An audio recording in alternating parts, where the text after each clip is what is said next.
ഈ യൂണിറ്റിലെ 5ാമത്തെ ക്ലാസ്സിലേക്ക് എല്ലാവർക്കും സ്വാഗതം. ഞാൻ നേരത്തെ സൂചിപ്പിച്ചിട്ടുള്ള കാര്യമാണ്, ഇവിടെ ഒന്നിനു പിറകെ ഒന്നായി വരുന്ന ക്ലാസ്സുകൾ പരസ്പരം ബന്ധപ്പെട്ടതായതുകൊണ്ട് ഇതിന് മുൻപ് എടുത്തിട്ടുള്ള ക്ലാസ്സുകൾ കൃത്യമായി അറ്റൻഡ് ചെയ്താൽ മാത്രമേ തുടർന്നു വരുന്ന ഓരോ ക്ലാസ്സുകളും നിങ്ങൾക്ക് പൂർണ്ണമായും പ്രയോജനപ്പെടുകയുള്ളൂ. അതിനാൽ മുൻ ക്ലാസ്സുകൾ ഓരോന്നും കണ്ടതിന് ശേഷം ഈ ക്ലാസ് കാണണമെന്ന് ഒരിക്കൽ കൂടി നിങ്ങളെ ഓർമ്മപ്പെടുത്തുന്നു. നമ്മൾ എററുകളാണ് പറഞ്ഞു വന്നിരുന്നത്.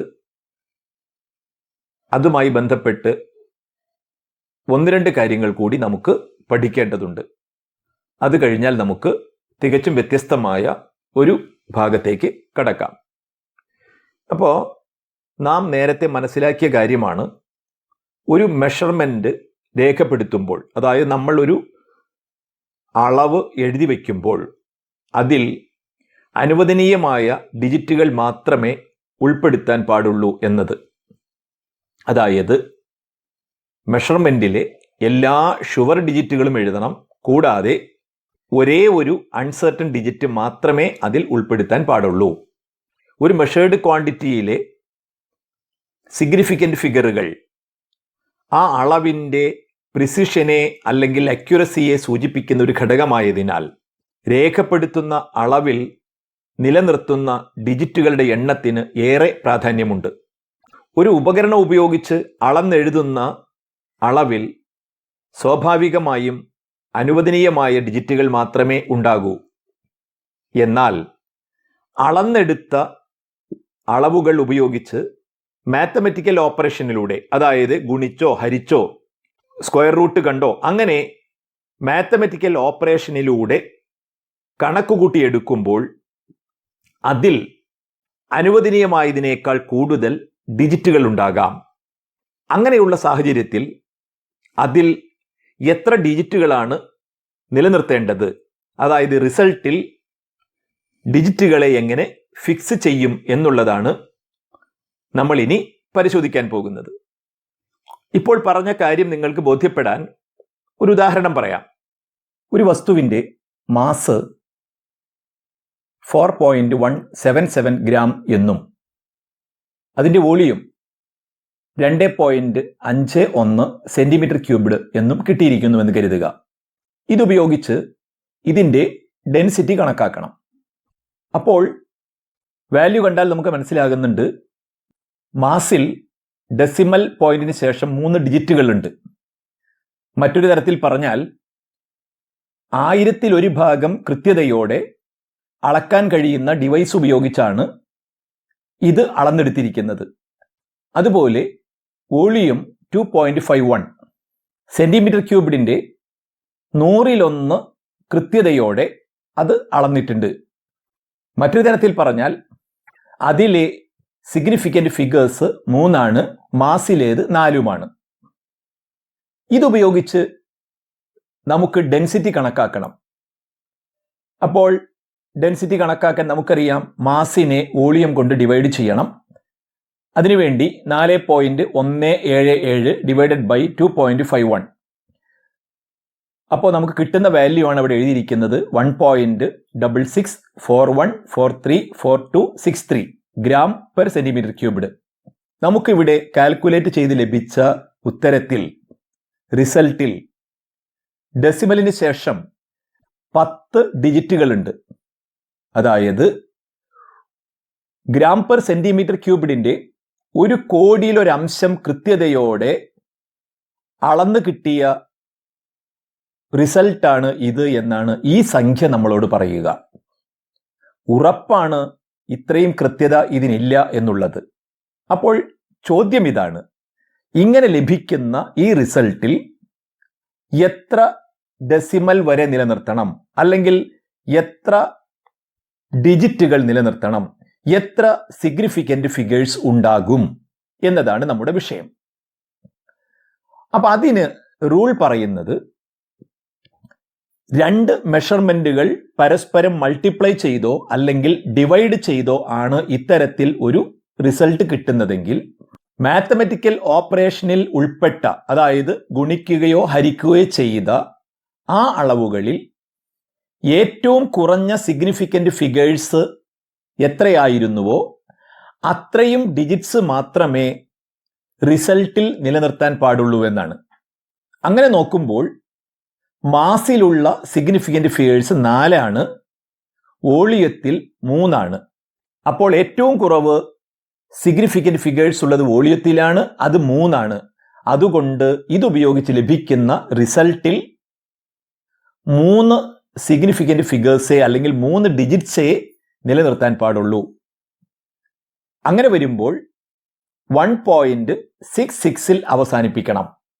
അതായത് ഈ മെഷേർഡ് വാല്യൂ ഉപയോഗിച്ച് കിട്ടുന്ന ഡെൻസിറ്റി 1.66 എന്നാണ് എഴുതേണ്ടത്. അതായത് 16 റിലയബിൾ ഡിജിറ്റും 6 ഒന്നാമത്തെ അൺസർട്ടൺ ഡിജിറ്റുമാണ്.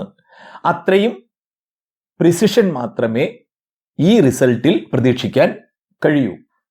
അപ്പോൾ ആ ഡെഫിനിഷൻ എഴുതി വെച്ചിട്ടുണ്ട് റൂളുമായി ബന്ധപ്പെട്ട്. നോക്കൂ, in multiplication or division the final result should retain as many significant figures as are there in the original number with minimum significant figures. അപ്പോൾ ഗുണനഹരണങ്ങൾ വന്നാൽ, മൾട്ടിപ്ലിക്കേഷനോ ഡിവിഷനോ വന്നാൽ എന്താണ് ചെയ്യേണ്ടത് എന്ന് നമുക്ക് മനസ്സിലായി. ഒന്നുകൂടി ഞാൻ ആവർത്തിക്കുകയാണ്. ഓപ്പറേഷനിൽ ഉൾപ്പെട്ട ഡിജിറ്റുകളിൽ ഏറ്റവും കുറഞ്ഞ സിഗ്നിഫിക്കൻ്റ് ഫിഗേഴ്സ് ഏതിലാണെന്ന് നോക്കുക. അത്രയും ഡിജിറ്റ്സ് മാത്രമേ, അത്രയും സിഗ്നിഫിക്കൻ്റ് ഫിഗേഴ്സ് മാത്രമേ റിസൾട്ടിൽ നിലനിർത്താൻ പാടുള്ളൂ. ബാക്കി എല്ലാ ഡിജിറ്റുകളെയും ഒഴിവാക്കി കളയണം. അതുകൊണ്ട് ഈ ഉദാഹരണത്തിൽ density 1.66 gram per centimetre cubed എന്നാണ് ലഭിക്കുന്നത്. ഇനി അടുത്ത റൂള് പറയുന്നത്, ഇത്തരത്തിൽ അളന്നെടുക്കുന്ന അളവുകൾ കൂട്ടിയോ കുറച്ചോ അല്ലെങ്കിൽ ആഡ് ചെയ്തോ സബ്ട്രാക്ട് ചെയ്തോ ആണെങ്കിൽ റിസൾട്ടിൽ എത്ര ഡിജിറ്റ് നിലനിർത്തും എന്നതിന് എന്താണ് റൂള് എന്നുള്ളതാണ്. ആ റൂള് പറയുന്നത്, കൂട്ടുകയോ കുറയ്ക്കുകയോ ചെയ്ത അളവുകളിൽ ഏറ്റവും കുറഞ്ഞ ഡെസിമൽ പ്ലേസസ് എത്രയായിരുന്നുവോ അത്രയുമേ ഉത്തരത്തിൽ നിലനിർത്താൻ പറ്റുള്ളൂ എന്നാണ്. അതായത് ഗുണനഹരണങ്ങളാണെങ്കിൽ ഏറ്റവും കുറഞ്ഞ സിഗ്നിഫിക്കൻ്റ് ഡിജിറ്റുകളാണ് ഉത്തരത്തിൽ നിലനിർത്തേണ്ടത്. മറിച്ച് ആഡ് ചെയ്തോ സബ്ട്രാക്ട് ചെയ്തോ ആണ് റിസൾട്ടിൽ എത്തിച്ചേരുന്നതെങ്കിൽ ഏറ്റവും കുറഞ്ഞ ഡെസിമൽ പ്ലേസ്, അതായത് കൂട്ടുവാനോ കുറയ്ക്കുവാനോ ഉപയോഗിച്ച സംഖ്യകളിൽ ഏറ്റവും കുറഞ്ഞ ദശാംശ സ്ഥാനം എത്രയായിരുന്നുവോ അത്രയും മാത്രമേ നിലനിർത്താൻ പാടുള്ളൂ. ഉദാഹരണം, x is equal to 436.32 gram, y is equal to 227.2 gram. ഇവിടെ എക്സിൽ 2 ദശാംശ സ്ഥാനമുണ്ട്, ഡെസിമൽ കഴിഞ്ഞ് 2 ഡിജിറ്റുകൾ കാണാം. വൈയിൽ 1 ഡെസിമൽ പ്ലേസ് മാത്രമേ ഉള്ളൂ. അപ്പോൾ ഇത് പരസ്പരം ആഡ് ചെയ്യുമ്പോൾ യഥാർത്ഥത്തിൽ കിട്ടുക 663.52 ആണ്. പക്ഷേ റിസൾട്ടിൽ ഏറ്റവും കുറഞ്ഞ ഡെസിമൽ പ്ലേസ് ആയ 1 മാത്രമേ നിലനിർത്താൻ പാടുള്ളൂ. അതായത് വൈയിൽ ഡെസിമലിന് ശേഷം 1 ഡിജിറ്റേ ഉള്ളൂ. അതുകൊണ്ട് റിസൾട്ടിലും ഡെസിമലിന് ശേഷം, ദശാംശ ബിന്ദുവിന് ശേഷം ഒരേ ഒരു ഡിജിറ്റ് മാത്രമേ നിലനിർത്താൻ പാടുള്ളൂ.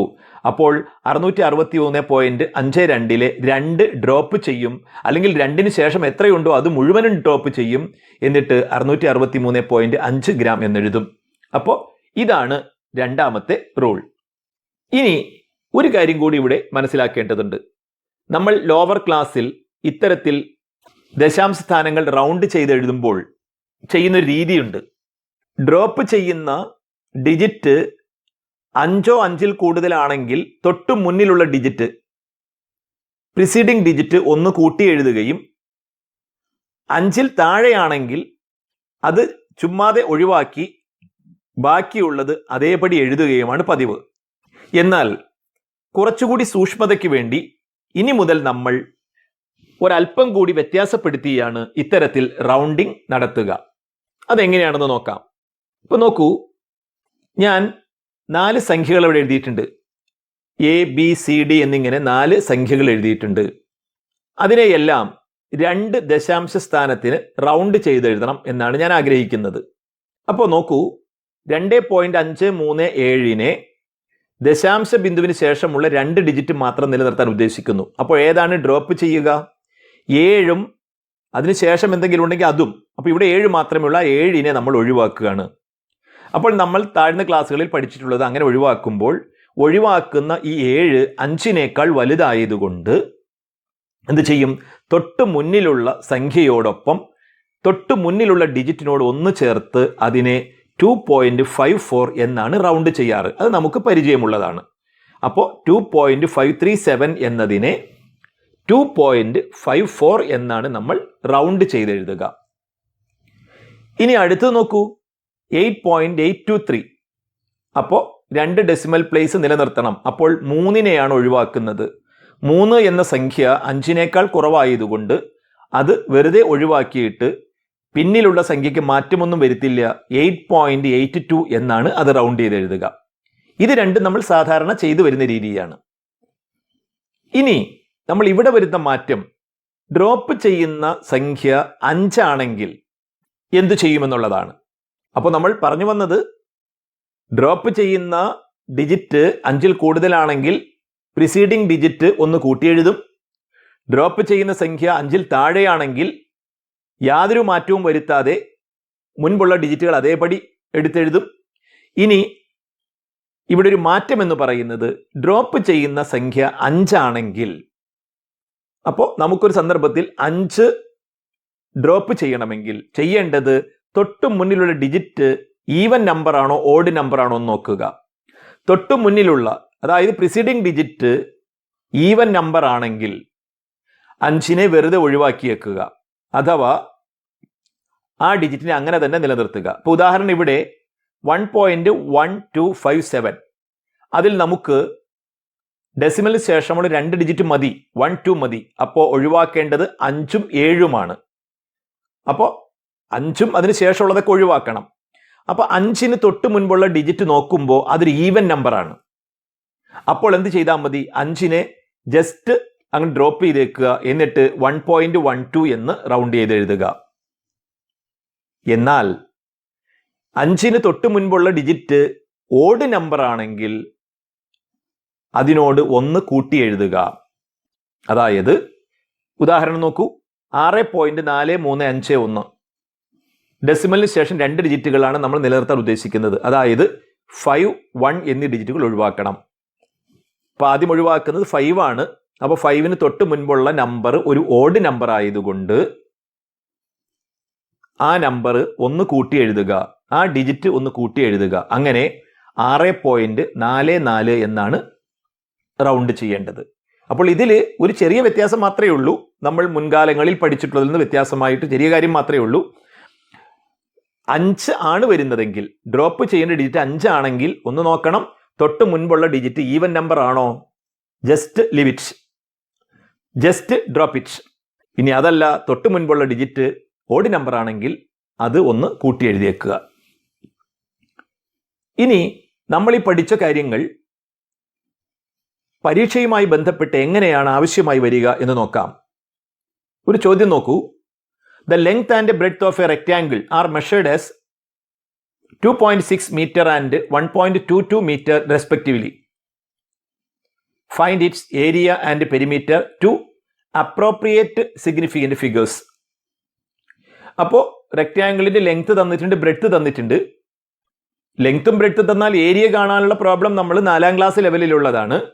പക്ഷെ ഇവിടെ കണ്ടാൽ മാത്രം പോരാ, അതിൽ അനുവദനീയമായ ഡിജിറ്റ്സ് ഉൾപ്പെടുത്തി എഴുതണം എന്നാണ് പറഞ്ഞിട്ടുള്ളത്. അപ്പോൾ നമ്മൾ സാധാരണ ചെയ്യുന്നത് പോലെ തന്നെ നേരിട്ട് മൾട്ടിപ്ലൈ ചെയ്യുക. അപ്പോൾ 3.172 മീറ്റർ സ്ക്വയർ എന്നാണ് കിട്ടുന്നത്. അപ്പോൾ ഇവിടെ എത്ര ഡിജിറ്റ് നിലനിർത്തണം എന്നതാണ് വിഷയം. അപ്പോൾ നമുക്ക് നോക്കാം. ഇവിടെ 2.6ഉം 1.22ഉം തമ്മിൽ ഗുണിച്ചാണ് ഇത് കിട്ടിയിരിക്കുന്നത്, മൾട്ടിപ്ലൈ ചെയ്താണ് ഈ സംഖ്യ ഇവിടെ കിട്ടിയിരിക്കുന്നത്. അപ്പോൾ ഇവിടെ ഗുണനത്തിൽ ഉൾപ്പെട്ട ഡിജിറ്റുകളിൽ ഏറ്റവും കുറഞ്ഞ സിഗ്നിഫിക്കന്റ് ഫിഗേഴ്സ് ലെങ്തിലാണുള്ളത്. അതായത് അതിൽ 2 ഡിജിറ്റുകൾ മാത്രമാണുള്ളത്. അപ്പോൾ അതുകൊണ്ട് റിസൾട്ടിൽ മൊത്തം 2 ഡിജിറ്റുകൾ മാത്രമേ ഉണ്ടാകാൻ പാടുള്ളൂ. അതായത് 3ഉം തുടർന്നു വരുന്ന ഒരേ ഒരു ഡെസിമൽ പ്ലേസും മാത്രമേ ഉണ്ടാകാൻ പാടുള്ളൂ. അഥവാ 7 2 എന്നിവ ഒഴിവാക്കപ്പെടേണ്ടതാണ്. ഇനി നമ്മൾ നോക്കൂ, അപ്പോൾ 7 ഒഴിവാക്കുന്നത്. 7 എന്ന് പറയുന്ന ഡിജിറ്റ് 5 കൂടുതലായതുകൊണ്ട് പ്രിസീഡിംഗ് ഡിജിറ്റ് 1 കൂട്ടി 3.2 മീറ്റർ സ്ക്വയർ എന്ന് റൗണ്ട് ചെയ്തെഴുതുന്നു. അഥവാ ഇതിൻ്റെ ഏരിയയ്ക്ക് മീറ്റർ സ്ക്വയറിൻ്റെ 1/10 പാർട്ട് മാത്രമേ കൃത്യത ഉണ്ടാവുകയുള്ളൂ. ഇനി പെരിമീറ്ററിൻ്റെ കാര്യം. അപ്പോൾ നമ്മൾ എന്ത് ചെയ്തു? പെരിമീറ്റർ എങ്ങനെ കാണുക? Twice of length plus breadth ആണ്. അപ്പം അങ്ങനെ കൂട്ടുമ്പോൾ 7.64 എന്നാണ് കിട്ടുക. 7.64 മീറ്റർ. അപ്പോൾ അതിൽ എത്ര ഡിജിറ്റ്സ് നിലനിർത്തണം എന്നുള്ളതാണ് വിഷയം. ഇവിടെ ഈ അളവുകൾ തമ്മിൽ ആഡ് ചെയ്താണ് റിസൾട്ട് കിട്ടിയിട്ടുള്ളത്.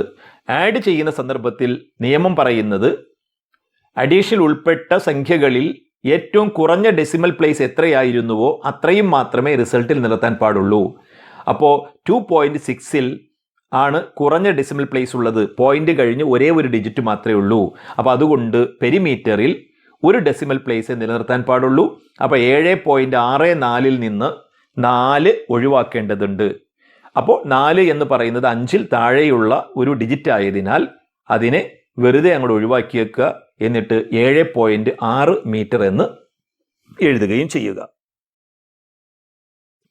ഇനി മറ്റൊരു കാര്യമാണ് പരിചയപ്പെടുത്താൻ പോകുന്നത്, ഓർഡർ ഓഫ് മാഗ്നിറ്റ്യൂഡ് എന്ന ഒരു കൺസെപ്റ്റ്.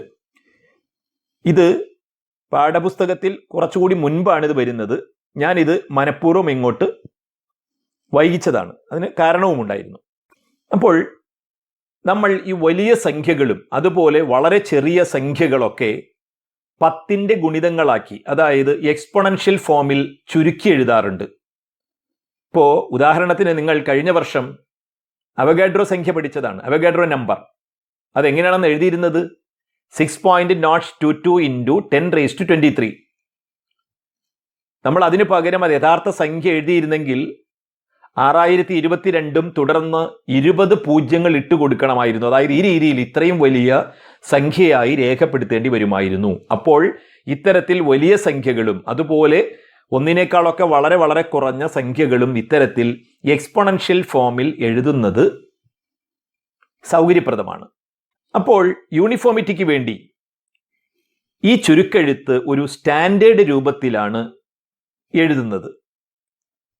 അതിനെ സയന്റിഫിക് നൊട്ടേഷൻ എന്നാണ് പറയുക. അപ്പോൾ നമുക്ക് എങ്ങനെയാണ് ഇത്തരത്തിലുള്ള സംഖ്യകളെ അല്ലെങ്കിൽ അളവുകളെ സയന്റിഫിക് നൊട്ടേഷനിൽ എഴുതുക എന്ന് നോക്കാം. അപ്പോൾ നാം ചെയ്യേണ്ടത്, നമുക്ക് തരുന്ന ഏതൊരു സംഖ്യയെയും a × 10⁻n എന്ന രൂപത്തിലേക്ക് മാറ്റി എഴുതുക. അതായത് ഒരു ബേസ് ഇൻറ്റു 10⁻something എന്ന് മാറ്റി എഴുതുക. ഇതിൽ a എന്ന് പറയുന്നത് 1നും 10നും ഇടയിലുള്ള ഒരു സംഖ്യയും n എന്നത് പോസിറ്റീവോ അല്ലെങ്കിൽ നെഗറ്റീവോ ആയ ഒരു ഹോൾ നമ്പർ ആയിരിക്കും, പൂർണ്ണസംഖ്യയായിരിക്കും. ഉദാഹരണങ്ങൾ പറയുമ്പോൾ കാര്യം സുവ്യക്തമാകും. ഇപ്പോൾ ഉദാഹരണം 235 എന്ന് പറയുന്ന ഒരു സംഖ്യ എഴുതി. അപ്പോൾ 235നെ ഈ പറഞ്ഞ സ്റ്റാൻഡേർഡ് രൂപം എന്താണിത്? a × 10⁻n. 1നും 10നും ഇടയിൽ വരുന്ന ഒരു സംഖ്യയുടെയും കൂടാതെ 10ന്റെ ഒരു മൾട്ടിപ്പിളുമാക്കി പിരിച്ചെഴുതണം എന്നാണ് പറഞ്ഞിരിക്കുന്നത്. അപ്പോൾ 235നെ നമുക്ക് 2.35 × 10⁻2 എന്നെഴുതാം. അപ്പോൾ നിങ്ങൾ നോക്കൂ, ഇവിടെ ബേസ് ആയി വന്നിരിക്കുന്നത് 2.35 ആണ്. അത് 1നും 10നും ഇടയിലുള്ള സംഖ്യയാണ്. 235നെ നമ്മൾ 2.35 എന്ന 1നും 10നും ഇടയിൽ വരുന്ന ഒരു സംഖ്യയാക്കി എഴുതി, ഇൻറ്റു 10⁻2 എന്നും എഴുതി. ഇപ്പോൾ നിങ്ങൾ മനസ്സിലാക്കുക, വിലയിൽ യാതൊരു മാറ്റവും വന്നിട്ടില്ല. 235 എന്ന് പറയുന്നത് തന്നെയാണ് 2.35 × 10⁻2 എന്ന് പറഞ്ഞാൽ വേറൊരു രീതിയിൽ അതിനെ എക്സ്പ്രസ് ചെയ്തു എന്ന് മാത്രമേ ഉള്ളൂ. അപ്പോൾ നമ്മൾ പറയും 235ന്റെ സയന്റിഫിക് നൊട്ടേഷൻ 2.35 × 10⁻2 ആണ്. ഇനി രണ്ടാമത്തെ ഉദാഹരണം നോക്കൂ.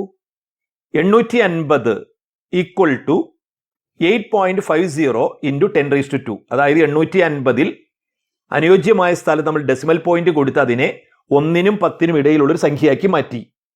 അപ്പോൾ ഡെസിമൽ പ്ലേസ് വലത്തു നിന്നും ഇടത്തേക്ക് 2 പൊസിഷൻ മാറ്റിയതിന് പരിഹാരമായി ഇൻറ്റു 10 സ്ക്വയർ കൊടുത്തു. അപ്പോൾ 8.50 ഇൻറ്റു 10 സ്ക്വയർ എന്ന് പറഞ്ഞാൽ എന്ത് തന്നെയാണ്? 850 തന്നെയാണ്. ഇനി മൂന്നാമത് നോക്കൂ, 0.026 ഈക്വൽ ടു 2.6 ഇൻറ്റു 10⁻². അവിടെ നമ്മൾ ശ്രദ്ധിക്കുക, അവിടെ നമ്മൾ ഡെസിമൽ പോയിന്റ് ഇടത്തു നിന്നും വലത്തേക്ക് 2 സ്ഥാനമാണ് മാറ്റിയിട്ടത്. ഇടത്തു നിന്ന് വലത്തേക്കാണ് മാറ്റിയത്. കാരണം നമുക്ക് സംഖ്യയെ 1നും 10നും ഇടയിലുള്ള നമ്പറിലേക്ക് കൊണ്ടുവരണം. അപ്പോൾ 2ന് ശേഷം ഡെസിമൽ വരുമ്പോഴാണ് അത് നടക്കുക. അപ്പോൾ നമ്മൾ എന്ത് ചെയ്തു? 0.026നെ 2.6 എന്നെഴുതി. എന്നിട്ട് വാല്യൂവിൽ മാറ്റം വരാതിരിക്കാൻ വേണ്ടി 10⁻² എന്നെഴുതി. അതായത് 2.6 ഇൻറ്റു 10⁻² എന്ന് പറഞ്ഞാൽ എന്ത് തന്നെയാണത്? 0.026 ആണ്. ഇനി അടുത്തത് നോക്കൂ, 4.5 ഈക്വൽ ടു 4.5 എന്ന് പറയുന്ന സംഖ്യ ഓൾറെഡി നമ്മുടെ റേഞ്ചിനകത്താ വരിക. നമ്മുടെ റേഞ്ച് എന്താണ്? 1നും 10നും ഇടയിൽ. അപ്പോൾ നമുക്ക് സ്റ്റാൻഡേർഡ് രൂപത്തിലേക്ക് മാറ്റാൻ 4.5 ഇൻറ്റു 10⁻0 എന്നെഴുതാം. 10⁻0 എന്ന് പറഞ്ഞാൽ 1 ആണ്. അപ്പോൾ യഥാർത്ഥത്തിൽ 4.5നെ 4.5 ഇൻറ്റു 1 എന്നാണ് എഴുതിയിരിക്കുന്നത്.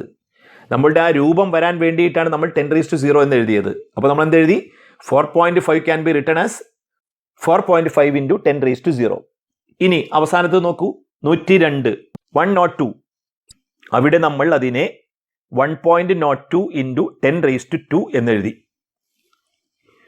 നമുക്കിങ്ങനെ ഏതൊരു സംഖ്യയെയും ഇത്തരത്തിൽ സ്റ്റാൻഡേർഡ് ഫോമിലേക്ക്, സയന്റിഫിക് നൊട്ടേഷനിലേക്ക് മാറ്റി എഴുതാൻ കഴിയും. അപ്പോൾ നമ്മൾ ഈ രൂപമൊക്കെ പറഞ്ഞു, പക്ഷേ നമ്മൾ തുടങ്ങി വെച്ചത് ഓർഡർ ഓഫ് മാഗ്നിറ്റ്യൂഡ് എന്നൊരു ആശയത്തെക്കുറിച്ചാണ്. അപ്പോൾ എന്താണ് ഈ ഓർഡർ ഓഫ് മാഗ്നിറ്റ്യൂഡ് എന്ന് നമ്മൾ ഇനിയും പറഞ്ഞിട്ടില്ല. നമുക്കിനി എങ്ങനെയാണ് ഒരു സംഖ്യയുടെ ഓർഡർ ഓഫ് മാഗ്നിറ്റ്യൂഡ് കണ്ടെത്തുന്നത് എന്ന് നോക്കാം. അപ്പോൾ ഒരു സംഖ്യ തന്നു, അതിൻ്റെ ഓർഡർ ഓഫ് മാഗ്നിറ്റ്യൂഡ് കാണാൻ പറഞ്ഞാൽ നമ്മൾ ചെയ്യേണ്ടത്, തന്നിട്ടുള്ള സംഖ്യയെ നമ്മൾ നേരത്തെ സൂചിപ്പിച്ചതുപോലെ a ഇൻറ്റു 10⁻n രൂപത്തിലേക്ക് മാറ്റി എഴുതുക. ഇങ്ങനെ എഴുതുമ്പോൾ a എന്ന സംഖ്യ 1നും 10നും ഇടയിലുള്ള സംഖ്യയാണെന്ന് നമുക്ക് അറിയാം. ഈ ബേസ് ആയി വരുന്ന സംഖ്യ 5 5ൽ കുറവോ ആയാൽ 10ന്റെ പവറായി വരുന്ന n ആയിരിക്കും തന്നിട്ടുള്ള സംഖ്യയുടെ ഓർഡർ ഓഫ് മാഗ്നിറ്റ്യൂഡ്. അതായത് ആദ്യം സ്റ്റാൻഡേർഡ് ഫോമിൽ എഴുതുക, എന്നിട്ട് അവിടെ നമ്മൾ എഴുതി വന്നപ്പോൾ ലഭിച്ച ബേസ് 5 5ൽ താഴെയോ ആണെങ്കിൽ 10ന്റെ പവറായി വന്ന സംഖ്യയായിരിക്കും അതിൻ്റെ ഓർഡർ ഓഫ് മാഗ്നിറ്റ്യൂഡ്. ഇനി അതല്ല, ബേസ് 5ൽ കൂടുതലായിട്ടാണ് വന്നിരിക്കുന്നതെങ്കിൽ n+1 ആയിരിക്കും ഓർഡർ ഓഫ് മാഗ്നിറ്റ്യൂഡ്. അഥവാ 10ന്റെ പവറായി എന്താണോ വന്നിരിക്കുന്നത് അതിനേക്കാൾ 1 കൂട്ടി എഴുതിയാൽ മതി. കാര്യം മനസ്സിലാകാൻ നമ്മൾ നേരത്തെ എടുത്ത ഉദാഹരണങ്ങൾ ഒരിക്കൽ കൂടി പരിശോധിക്കാം. 235നെ നമ്മൾ 2.35 ഇൻറ്റു 10⁻² എന്നെഴുതി. നമ്മളോടുള്ള ചോദ്യം 235ന്റെ ഓർഡർ ഓഫ് മാഗ്നിറ്റ്യൂഡ് എത്ര എന്നുള്ളതാണ്. അപ്പോൾ നോക്കൂ, നിങ്ങൾ സ്റ്റാൻഡേർഡ് ഫോം എഴുതിയപ്പോൾ a ആയി വന്നിരിക്കുന്നത് 2.35 ആണ്. അത് 5നേക്കാൾ കുറവാണ്. 10ന്റെ പവറായി വന്നിരിക്കുന്നത് 2 ആണ്. അതായത് n-ന്റെ സ്ഥാനത്ത് 2 ആണ് വന്നിരിക്കുന്നത്. അപ്പോൾ നമ്മൾ പറയും 235ന്റെ ഓർഡർ ഓഫ് മാഗ്നിറ്റ്യൂഡ് 2 ആണെന്ന് പറയും. ഇനി രണ്ടാമത് നോക്കൂ, 850. അതിൻ്റെ സ്റ്റാൻഡേർഡ് ഫോം 8.50 ഇൻറ്റു 10⁻². ഇതിലെ ബേസ് എന്ന് പറയുന്നത് 8.50 ആണ്. ഇത് 5നേക്കാൾ കൂടിയ സംഖ്യയാണ്. അപ്പോൾ 10ന്റെ പവറായി വരുന്ന 2നോട് ഒന്നുകൂടി കൂട്ടി 3 ആക്കുക. അഥവാ 850ന്റെ ഓർഡർ ഓഫ് മാഗ്നിറ്റ്യൂഡ് 3 ആണെന്ന് പറയും. ഇനി അടുത്തത് നോക്കൂ, 0.026നെ 2.6 ഇൻറ്റു 10⁻² എന്നെഴുതി. ഇവിടെ 2.6 എന്ന് പറയുന്ന ബേസ് ആയി വരുന്ന സംഖ്യ 5ൽ താഴെയാണ്. അതുകൊണ്ട് 10ന്റെ പവറായ -2 ആയിരിക്കും ഇതിൻ്റെ ഓർഡർ ഓഫ് മാഗ്നിറ്റ്യൂഡ്. അഥവാ 0.026 എന്ന സംഖ്യയുടെ ഓർഡർ ഓഫ് മാഗ്നിറ്റ്യൂഡ് -2 ആണ്. ഇനി 4.5 നോക്കൂ, 4.5 ഈക്വൽ ടു 4.5 ഇൻറ്റു 10⁻0. 4.5 എന്ന് പറയുന്നത് 5ൽ താഴെയാണ്. അപ്പോൾ 10ന്റെ പവറായി വരുന്ന സംഖ്യ 0 ആണ്. അപ്പോൾ നമ്മൾ പറയും ഇതിൻ്റെ ഓർഡർ ഓഫ് മാഗ്നിറ്റ്യൂഡ് 0 ആണ്. അവസാനത്തെ നോക്കൂ, 102. അതിനെ 1.02 ഇൻറ്റു 10⁻² എന്നെഴുതി. ബേസ് ആയ സംഖ്യ 5ൽ താഴെയാണ്. അതുകൊണ്ട് 10ന്റെ പവറായി വന്നിരിക്കുന്ന 2 ആണ് 102ന്റെ ഓർഡർ ഓഫ് മാഗ്നിറ്റ്യൂഡ്. അപ്പോൾ order of magnitude of 102 is 2 എന്ന് പറയും. ഇനി ഞാൻ തുടക്കത്തിൽ പറഞ്ഞിരുന്നു, വലിയ സംഖ്യകളെയും ചെറിയ സംഖ്യകളെയും ഇങ്ങനെ എഴുതുന്നത്, ചുരുക്കി എഴുതുന്നത് കൂടുതൽ എളുപ്പമായിരിക്കുമെന്ന്. എന്നാൽ ഈ എളുപ്പം മാത്രമല്ല, മറ്റു ചില പ്രയോജനങ്ങളും ഉദ്ദേശങ്ങളും ഉണ്ട് ഈ രീതി കൊണ്ട്.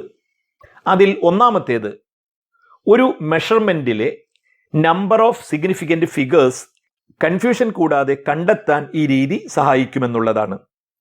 ഉദാഹരണത്തിന്, ഒരു ഉപകരണം ഉപയോഗിച്ച് ഒരു വസ്തുവിൻ്റെ നീളം അളന്നപ്പോൾ 120 സെൻറ്റിമീറ്റർ എന്ന് ലഭിച്ചുവെന്ന് കരുതുക. അതായത് മെഷർ ചെയ്ത ഡിവൈസിൽ നിന്ന് ലഭിച്ച അളവാണ് 120 സെൻറ്റിമീറ്റർ എന്നുള്ളത്.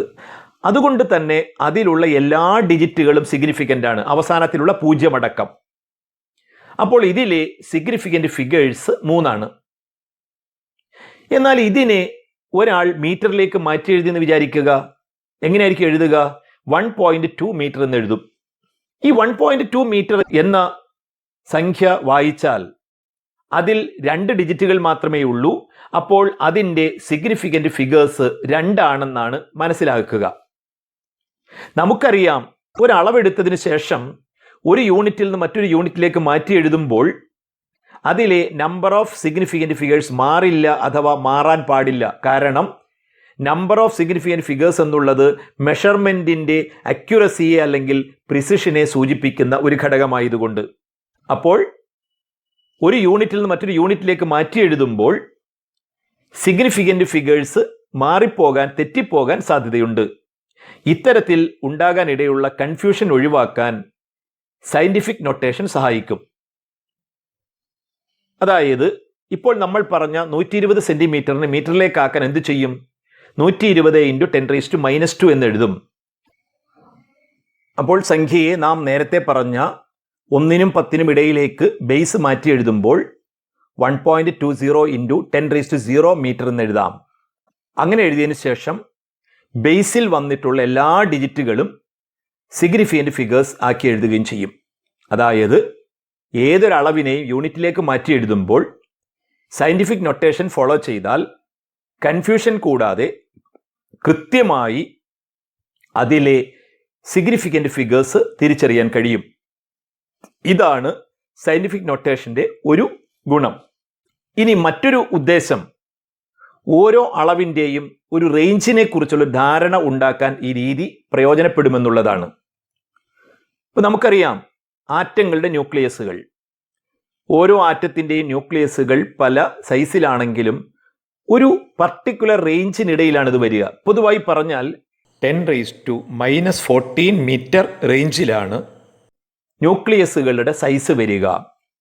അപ്പോൾ നക്ഷത്രങ്ങളിലേക്കുള്ള ദൂരങ്ങൾ, ഒരു മനുഷ്യൻ്റെ ലൈഫ് സ്പാനിൻ്റെ ലെങ്ത്, ഇങ്ങനെ ഓരോ അളവുകളും ഏത് റേഞ്ചിലാണ് വരുന്നത് എന്ന് പൊതുവായൊരു ധാരണ വരാൻ ഈ രീതി സഹായിക്കും. നമ്മുടെ പുസ്തകത്തിൽ കാണാം, ഈ യൂണിറ്റിൽ ടേബിൾ 2.3, 2.4, 2.5 എന്നിവയിൽ കുറേ അളവുകളുടെ റേഞ്ചുകൾ കൊടുത്തിട്ടുണ്ട്. അത് കണ്ടാൽ നിങ്ങൾക്ക് ഈ കാര്യങ്ങൾ കുറച്ചുകൂടി ബോധ്യമാകും. ഇനി ഇന്ന് നാം പഠിച്ച കാര്യങ്ങളുമായി ബന്ധപ്പെട്ട 1-2 കാര്യങ്ങൾ കൂടി ചെയ്ത് ഇന്നത്തെ ക്ലാസ് നമുക്ക് അവസാനിപ്പിക്കാം. ഒന്നാമത്തെ ക്വസ്റ്റ്യൻ നോക്കൂ. Mass of an electron is 9.11 × 10⁻31 kilogram. Find it's order of magnitude. 9.11 × 10⁻31 kilogram ആണ് ഒരു ഇലക്ട്രോണിൻ്റെ മാസ്. അപ്പോൾ ഇവിടെ തന്നിരിക്കുന്നത് ഒരു സ്റ്റാൻഡേർഡ് ഫോമിൽ തന്നെയാണോ നോക്കുക. A × 10⁻n ഫോമിലാണ് ഇരിക്കുന്നത്. തന്നെയുമല്ല, A നാം പറയുന്ന റേഞ്ചിനകത്താണ്, 1നും 10നും ഇടയിലാണ് വന്നിരിക്കുന്നത്. അപ്പോൾ ഓൾറെഡി തന്നിരിക്കുന്നത് സ്റ്റാൻഡേർഡ് ഫോമിൽ തന്നെയാണ്. ഇനി സ്റ്റാൻഡേർഡ് ഫോമിൽ എഴുതിയാൽ എങ്ങനെയാണ് ഓർഡർ ഓഫ് മാഗ്നിറ്റ്യൂഡ് കാണുക?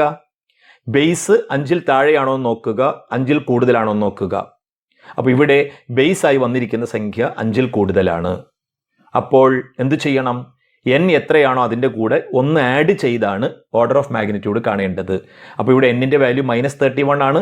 അതിൻ്റെ കൂടെ 1 ആഡ് ചെയ്യുക, അപ്പോൾ -30 എന്ന് കിട്ടും. അഥവാ ഇലക്ട്രോണിൻ്റെ മാസിൻ്റെ ഓർഡർ ഓഫ് മാഗ്നിറ്റ്യൂഡ് -30 ആണെന്ന് പറയും. അടുത്ത question, the mass of an object is measured as 5.74 gram and its volume as 1.2 cm3 and it's density is calculated as 4.783333 gram per cm3.